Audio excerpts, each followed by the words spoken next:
Greetings from Tokyo, my dear friends. This is Daisuke, and I very much hope that this video finds you well and in very good spirits wherever you are in the world. And today, if you don't mind, I would very much like to continue on with our journey, our discussions, our discoveries, and our explorations with respect to the recent releases made by the Criterion Collection during this year of 2023. And that brings us to a release that has been designated by Criterion at spine number 1181. And this is a work which is described as being from the year 2021. And the name of the filmmaker is Céline Sciamma. And the name of the work is Petite Maman.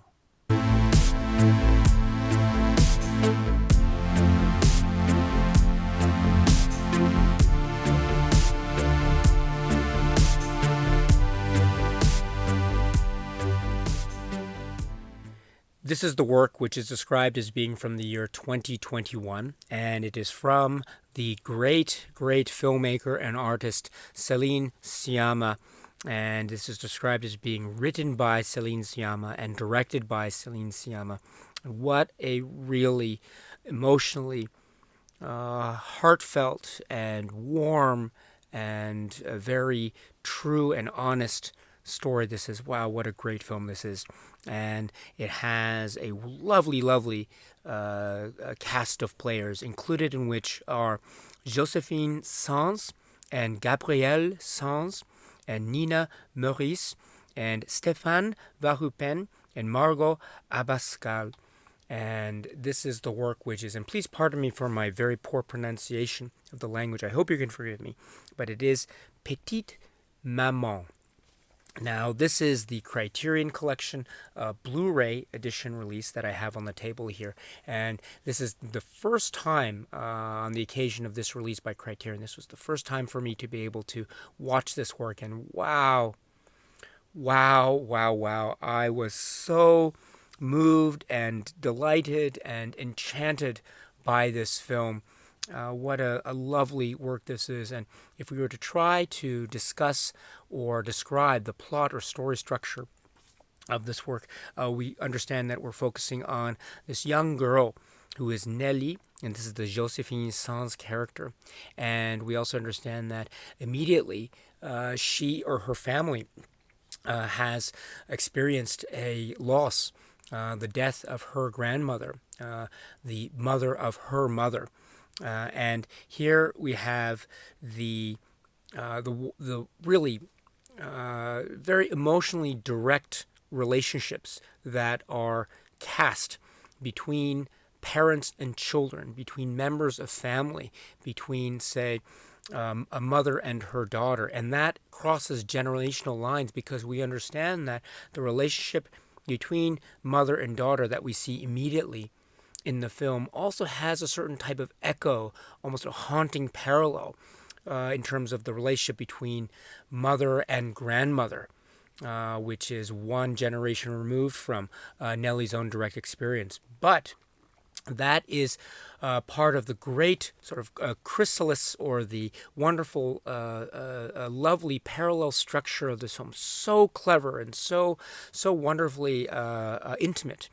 Because it is dealing with these very core key relationships, that between parents and children, but done in a way that is calling to life a sense of the generational shift or complexities or indeed nuances that lend to sort of the discussion table ideas about how things are indeed more similar than one might realize. And that comes to the fore very immediately when the plot turns to this element of, shall we say, going backwards and forwards in time, and our young protagonist, Nelly, meets another young girl, almost by chance, really.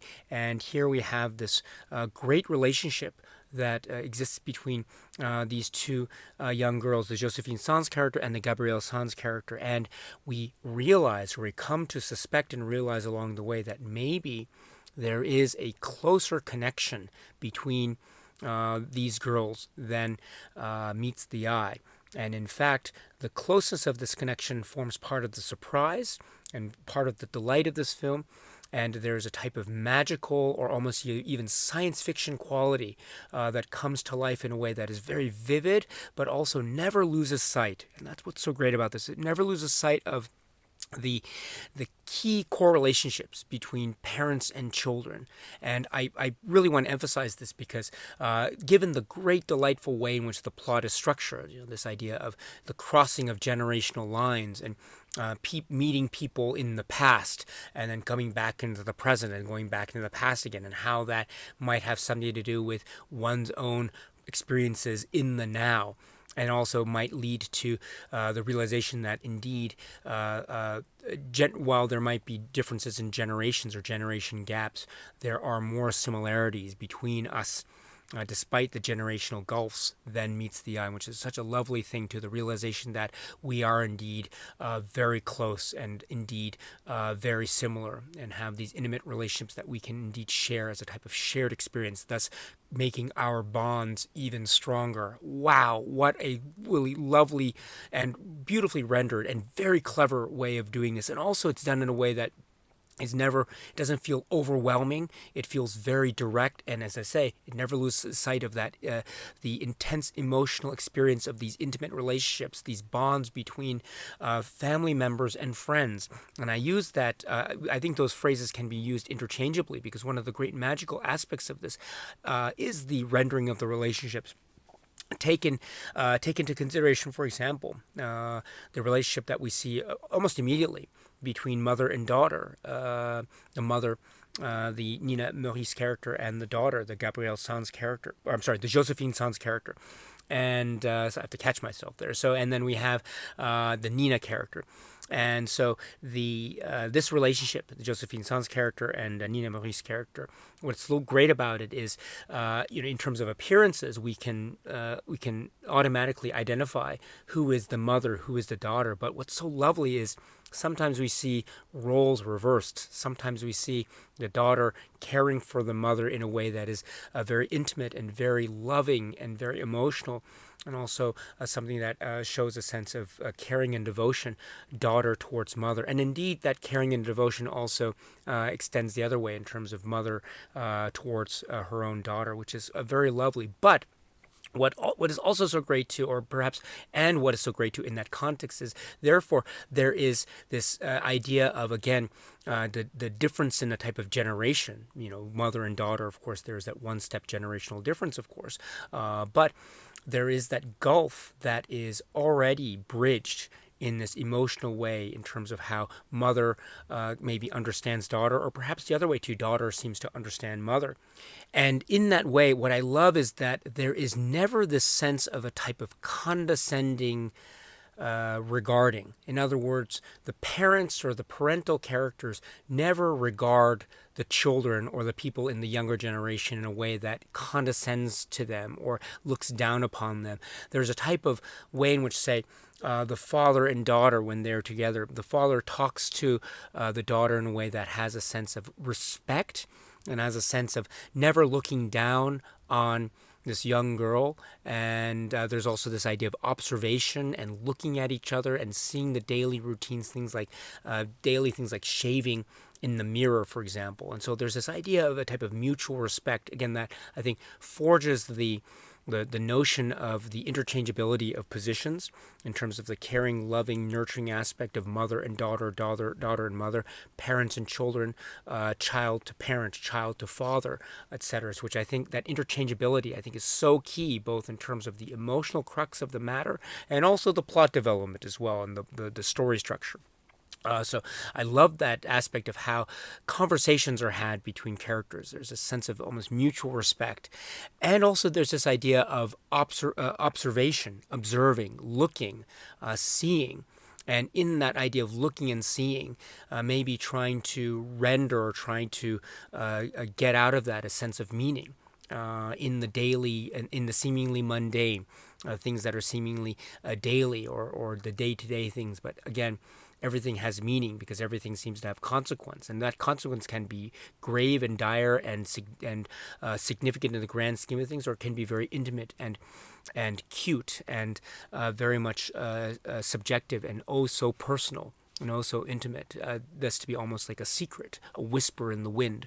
So that type of, I think, balancing act is so delicately rendered and applied, and it lends itself to the air of, say, intimacy and magic, which I think is makes this viewing experience very, very special indeed. Now, I mentioned this idea of mutual respect and interchangeability too, but I also love the way in which Céline Sciamma and company are still able to maintain the idea of the childlike wonder and awe of observing the world and being curious and also trying to reach out to people, try to make connections, say, with people, with, say, a young girl, maybe our young protagonist, Nina, sees this other girl for the first time and maybe wants to try to see who she is, get to know her. Also, this idea of wanting to get to know her mother even more, taking into consideration the very difficult situation that the death of the grandmother is obviously putting the mother through. And so not just wanting to care and nurture and help, but also wanting to know, wanting to find out, reach out, a sense of curiosity, which is, again, coming from a deeply personal and intimate place, but also coming from this place of childlike wonder and awe. I think it's so wonderful. There is this way in which this film so wonderfully balances that sense of the interchangeability, the perception of the world from the adult point of view, but also the perception of the world from the child point of view. And that way in which they are different yet similar, that way in which they are stationed in a type of generational positioning, but yet at the same time can change places almost in an instant, in the blink of an eye, I think is so magical and wonderful. And it's much like the same thing, past and present seem to change places in the blink of the eye, much like things in terms of the interchangeability of generational positionings can change in the blink of an eye, and at the same time can still preserve and respect and maintain their own sensibilities and differences and distinctions along the way. And that balancing act, I would say, is a very, very difficult thing to pull off.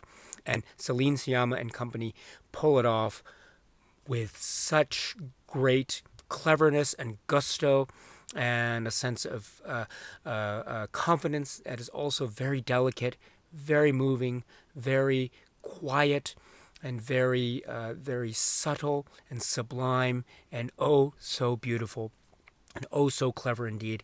What a great film this is. I enjoyed this film so thoroughly, and I loved its pacing. It has this way of taking its time, letting us savor, become almost nourished in the sense of time, and nourishing in the sense of time is very important because, again, time is also a character in and of itself. The way that time seems to interweave, almost change imperceptibly before our very eyes, but change it does, and so there's this way in which things can feel stagnant. Maybe stagnant is the wrong word. But things can feel still, but yet we understand things are moving, and things are moving both in a forwards direction and also in a backwards direction, in a reverse direction. But in either way, nothing is perceived as being, say, a regressive step or a type of negative step. It's always towards some type of goal, or it's to some type of position or some type of state of understanding.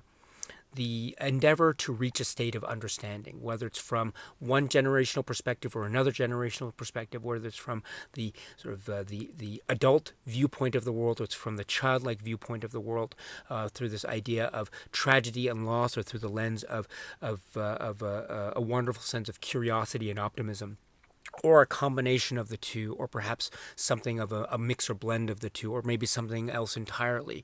Whatever the case is, everything is balanced with such almost sublime perfection, such as to be a wonderful, rich, rewarding experience that is also so clever, and again, almost like a science fiction film that, again, has at its heart these bonds, I dare say perhaps among the most important connections or bonds in the course of human experience, right? That between parents and children, fathers and daughters, mothers and daughters, the generations, and the gap, the gulf is bridged through the strengthening of these bonds, and we see that strengthened bond relationship blossom and flower and grow, and realizations that are made when these generational gulfs are bridged.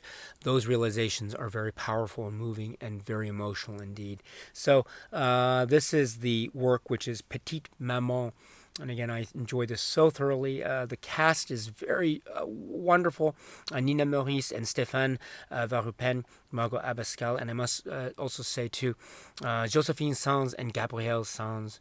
They are real life twins. We understand from some of the materials in the supplemental sections of the Criterion discussions, and we'll talk about that a little bit later. So there is a relationship between the two of them behind or in real life, and that lends itself to a type of physical similarity between the two of them, and they are playing different characters, but there's also a way in which we see a type of spiritual connection between the two of them that forms the basis, the anchor, the heart and soul of the film, in a manner of speaking, or one of the hearts and souls of the film. Let me put it that way. Between these two young children, played by the real life sisters, and so there's Gabrielle Sanz, and then Josephine Sanz, who plays Nellie. The great protagonist of this film, who is again ever so curious and ever so nurturing and ever so loving and ever so wanting to know. And this has to do with her relationship with her father, and also her relationship with her mother, and also her understanding of her grandmother, and indeed her understanding of who she is as well. It's a type of growth and journey, and a journey of discovery about her family, and also a journey about herself, a type of self-discovery, which is so beautiful indeed. This is the work by Céline Sciamma, and it is Petite Maman. The Criterion Collection has released this work, Petite Maman, the Céline Sciamma work, at SPY number 1181, and this is the Blu-ray, the single disc Blu-ray edition, and it is purported to be based on 2K digital master with 5.1 surround DTS HD master audio soundtrack, director-approved Blu-ray special edition features. And this is the inside, and the disc is right there, and the illustration is continued. The motif is continued inside the case here. The plastic casing is being employed for the single disc storage mechanism, and I like the detail too of the illustration that continues on into the disc itself, which is also part of the cover art design. We'll talk a little bit about that later in this video discussion. It's overall really lovely. I should point out the description about the transfer material, or the transfer information that's found on the back cover discussion, or the description. I should point out to the fold-out insert, which is part of this release. And again, I cannot find any information about the master or transfer details about this. And I can probably hazard a guess as to say that maybe because of the relative recent nature of this release, it being a 2021 film, so that's only about a year or so from the time that we're making this video, or about a couple years after the fact, making the video here in June of 2023. So maybe that has something to do with it. But in any event, I'm looking, for instance, at some of the writings in the insert, the fold-out insert, and I cannot find any direct reference or note regarding the transfer materials. And so the only notes that I can find are indeed what is written on the back of the cover here, which I just read out a few moments ago. I can say here, however, it says disc mastering by Pixelogic Media. So again, one can make of that what one wants. Usually we have come to expect Criterion to make mention of a little bit of the transfer or the master details, even with quote-unquote recent releases from, say, the past 2 years or so. And so, at least as far as I understand it. So, or maybe sometimes Criterion doesn't include that information. I just haven't caught it yet. But in any event, it's a very minor detail, nothing that I won't get caught up with in any event. But I can say, with my, again, limited experience with this film, because I admit to not having been able to see this film until the occasion of this Criterion release. So I have a very limited exposure to this, and very limited experience with this. But I haven't seen this in the theater, for example. I've never had the great fortune to have been able to see this in the theater. I can imagine how beautiful experience that would be. But given that limited experience I have, I was, again, very taken with this. There's a delicate look to the film and to the color palette and to the way that shots are framed. There's, I think, a deliberately applied, a contemplative nature to the stillness. Stillness is, I think, a very important concept, again, to recognize too the idea, the notion of the seemingly static nature, air quotes, static nature of time as reflected in stillness. But indeed, it is not bereft of meaning. On the contrary, there is a dynamism to the static nature, and so therefore there is a dynamism to the stillness, which I find so emblematic in a lot of the ways in which things are shot and framed and characters are positioned within the frames. Oh, so beautiful stuff indeed. And so it comes through, I think, in a shining way in the way it looks and sounds. And so I was thoroughly taken with the viewing experience of this, the listening experience of this, and again, very, very impressed with this indeed. And now let us continue on with a discussion of the supplements that can be found together with this release. I should point out that it's an interesting thing when you go to the menu of this, at least the copy that I have. Usually in past releases, supplements will have there will be on the menu, say, movie, chapters, and then supplements, and then audio setup or setup. And so that means you press on the supplements menu and it takes you to the sub-menu of the supplements and it opens up that way. But here we don't have that. We have, I think, movie chapters, and then it goes into what those actual supplements are rather than giving us a supplement sub-menu. So I'm not sure what that is. I can hazard a guess to say that maybe it's an attempt to make take attention away from the fact that maybe the quantity of supplements is relatively speaking lighter than, say, other releases from Criterion from past years. So I don't know. I can hazard. I can only make my best guess on that. So, but it's an interesting thing to see the supplements not given its own sub menu, but actually seeing the actual supplements being part of the main menu of the Blu-ray disc release here. But that's for me anyway, not in any way a hindrance or a critique that is in any way detrimental to my overall viewing and viewing experience of this work. And overall, the Criterion release, which I found very, very thoughtful and very engaging and entertaining indeed. So let's now go to the supplements themselves, what they are, which are, first up is a discussion between Céline Sciamma and Joachim Trier, the filmmaker Joachim Trier. This is approximately 21 minutes. And this is great because, and Céline Sciamma recognizes this and reminds us of this, how Joachim Trier is a big fan of this work, a really, really big fan of this work. And she says, that he wrote her a letter or a message soon after the release and after he saw it, really professing how much he admired this work. And so she tells us this anecdotally, which I think is really great. And so it's great to see this admiration of Céline Sciamma's work and this admiration of this work, Petite Maman, in this way, and how important it is. It has the description here, which I found so great, is a reference made to Robert Bresson, the Robert Bresson of our generation, in terms of the great sense of cinematic lucidity, which I thought was so profound, and I was so taken with that, among other great comments that were made during this conversation, because yes, indeed, there's a way in which time and stillness really are shown in a way to really get at the core of the souls of the characters, and that's something that we've seen a lot in Bresson.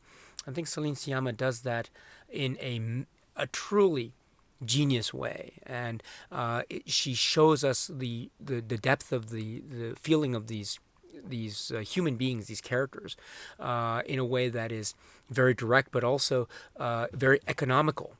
And in terms of cinematic language and running time, it's so great. What a great description this is.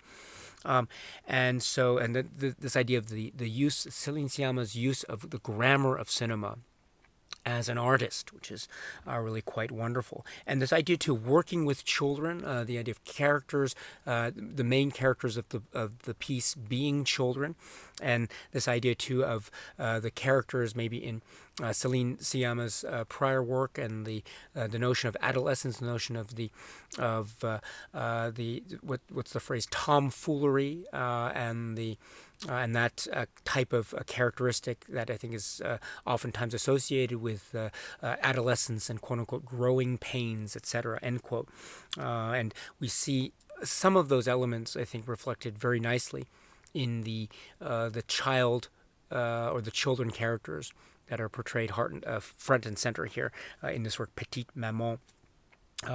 And there's also this idea of casting the twins, the real life twins here in the main roles, and so the Joséphine Sanz and Gabrielle Sanz, and this has, I think, a very interesting and quite potentially profound way to interpret that storyline, that story arc, because of the casting, as well as the way they work together so well, and the performances are just really so brilliant all around. But examples of which being the performances of Joséphine Sanz and Gabrielle Sanz. Oh, so great indeed. And this idea too of making references to almost the way in which time is treated. I think Céline Sciamma makes reference to the film Back to the Future, which I think is a very, very fascinating reference to be made. And also this idea too of a type of fantasy or science fiction element I think is embedded into the film Petite Maman, and is handled in a very creative, very clever, and a very intimate way, which is so cool, really cool indeed. And then also too, talking a bit about the successes that Céline Sciamma has met in her really brilliant career, and reference to works like Portrait of the Lady on Fire are made during this conversation. And I love how the work is, of course, comparable to that, being so close in terms of the filmography and the chronology of Céline Sciamma's work.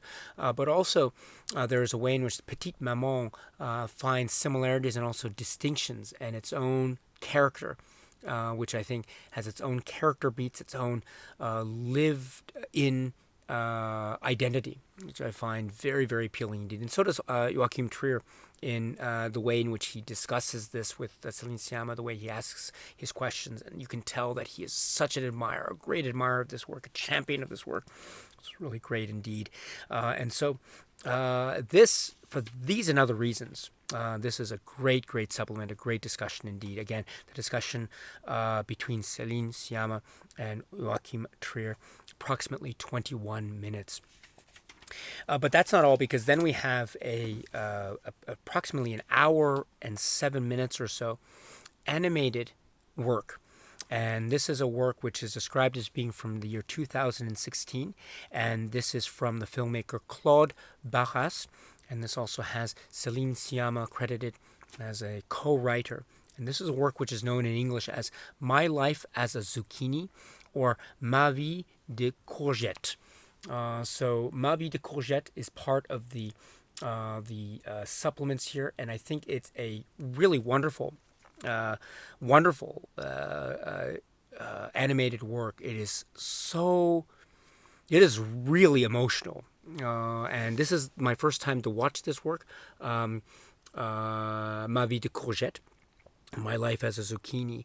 And this concept, or the phraseology, or the use of this word courgette is very significant in the plot and character dynamic of this work.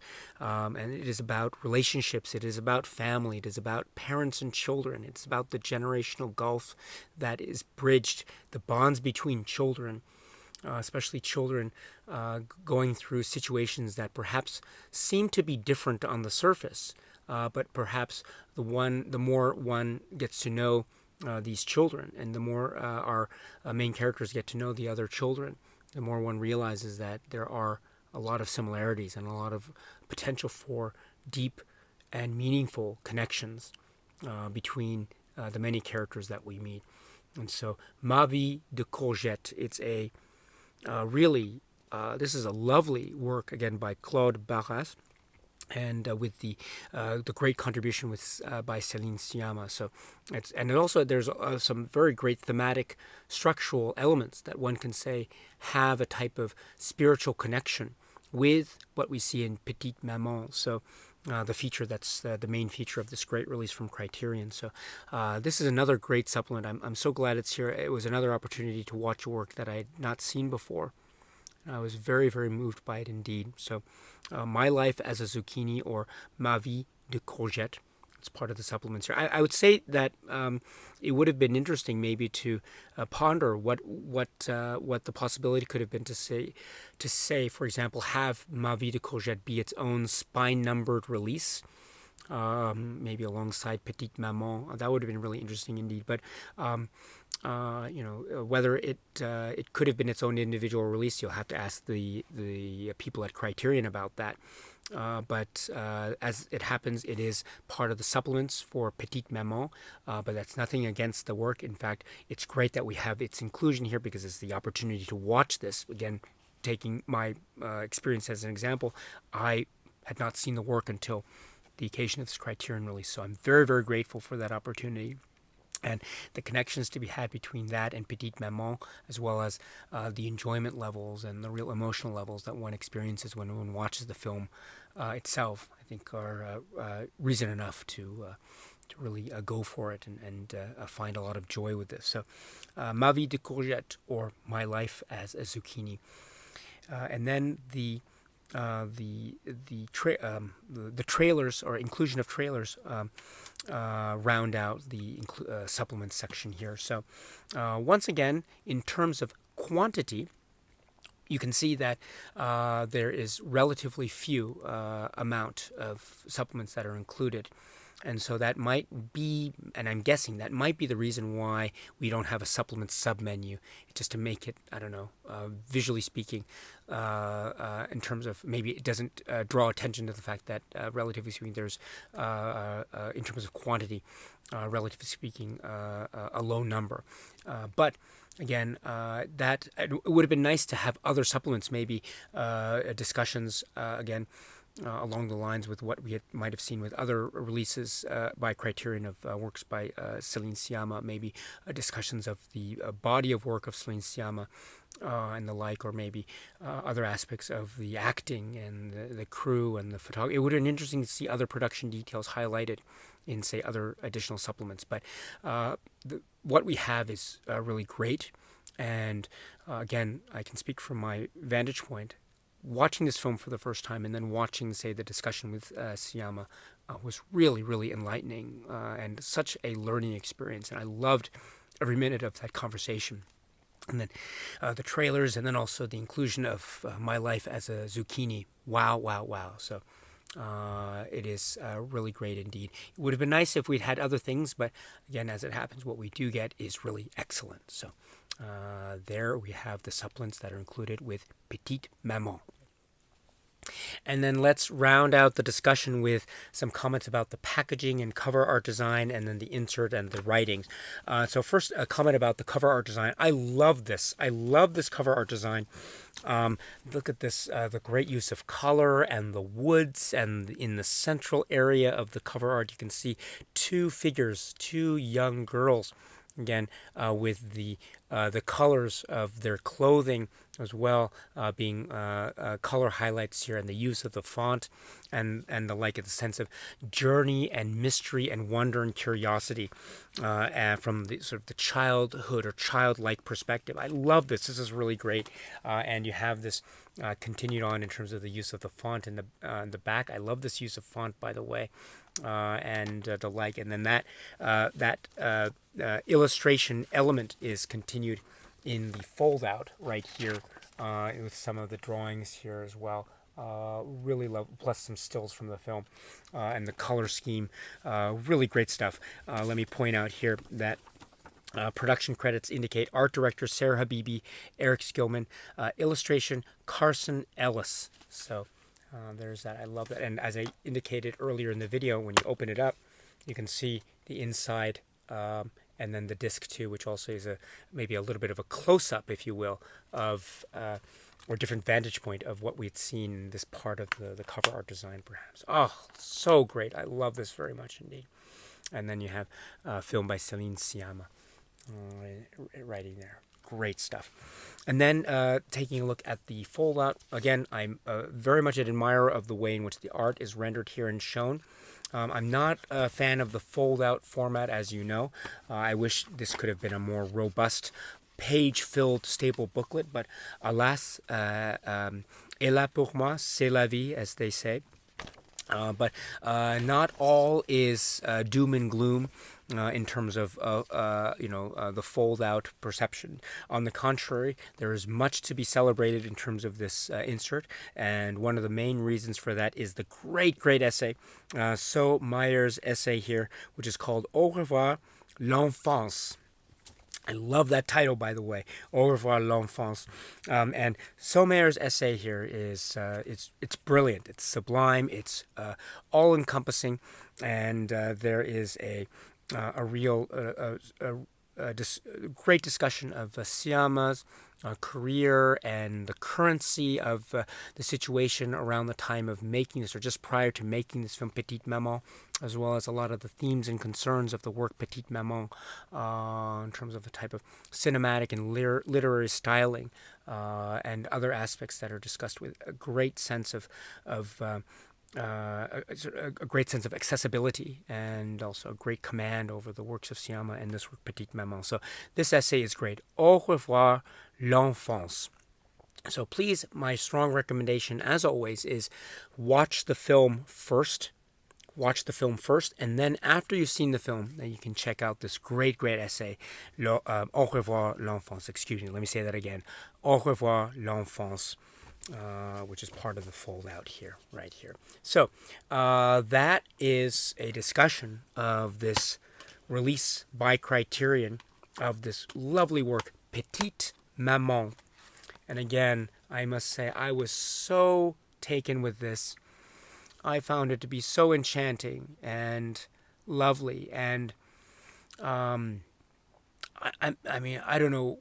I'm not sure what it is. Maybe I felt a little bit of my own experience. I mean, I'm not claiming that my life is exactly like the lives of the characters in the film, but what I am saying is maybe I was feeling a little bit of my own experiences in terms of generations and parents and children. You know, my experience as a child vis-a-vis my parents, and then also my experience as a parent vis-a-vis my own children. And maybe that might have something to do with just how enchanting this film made me feel, or how enchanted it made me by its proceedings, and also the fact that it has a type of universal, accessible appeal to it. I think it has a way of touching everyone in their own respective ways, such as how I tried to describe it just now from my own personal experience, as well as giving us a real uniquely blended cool, as I say, almost science fiction type of film that traverses time and space while always giving us a sense of the truly beautiful and intimate that can be found. Again, the bonds between people, the connections, the relationships between human beings, parents, children, fathers, daughters, mothers and daughters and mothers. Petite Maman. All right, my dear friends, so that's it for now. And so until we meet again, please be happy and healthy and well. And please keep on watching a lot of great movies, including the works of Céline Sciamma, such as Petite Maman. And so until the next video, my dear friends, stay strong, stay safe, and cheers.